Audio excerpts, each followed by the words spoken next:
መንግስቱ ኃይለማርያም ኢትዮጵያ መሪ ነበሩ። አሁን እዛ ነው ያሉት። ዚምባብዌ ሲባል ስለሳቸው እናስባለን። እዛ ዝም ብዬ ልጠይቅ አልኩና 10 ሰዎች ዝም ብዬ ለናሙና ያህል ወጣቶቹ ነው ግን የታክሲ ሹፌሮቹን ነው እድሜያቸው 35 ያልሞሉትን በብዛት ወጣቶቹን 10ን ጠየቅኳቸው። ከ10 ውስጥ መጀመሪያ የምጠይቃቸው መንግስቱ ሚል ስም ታውቃላችሁ ወይ ብዬ ነው። ከዛ ምንድነው መንግስቱ ይሉኛል። መንግስቱ ኃይለማርያም ላቸዋለሁ። አያውቁ። ከዛ እንደዚህ እቀጥላለሁ ማብራሪያ። ከ10 ውስጥ 8ቱ አያውቋቸውም ከነጭራሹ። አብራርቼላቸው እንደዚህ ኢትዮጵያ መሪ ነበሩ እዚህ የሚኖሩ ምንም ያውቁት ነገር የለም። አንደኛው ይሁን ሁሉ ካብራራሁለት በኋላ ሰምቻለሁ አለ። እዚህ እንዳሉ ሰምቻለሁ በሰዎች አለ። ስማቸውን አያውቅም ነበር።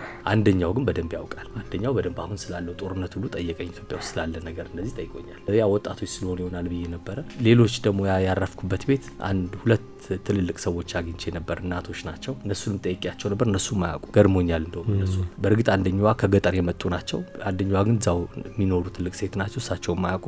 ሌላ ቦታም እንደዚሁ አንድ ትልቅ ሰውዬ ደግሞ እሳቸውም ጠይቄ እሳቸውም አያውቁ። ያው መንግስቱ ከሚዲያ ተሸሽገው ያው የራሳቸውን የግል ህይወት ስለሚኖሩና ሚዲያ ላይ ብዙ ስለማይወጡ እዛም ብዙ ስለማይነገር ሊሆን ይችላል ያ የሆነው። እኛ እንደምናስበው አይደለም ማለት ነው። ከተማ አካባቢ ነው መኖሪያ ቤታቸው?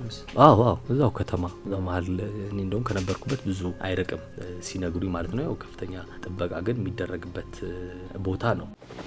በረራ ኢትዮፒካ ሊንክ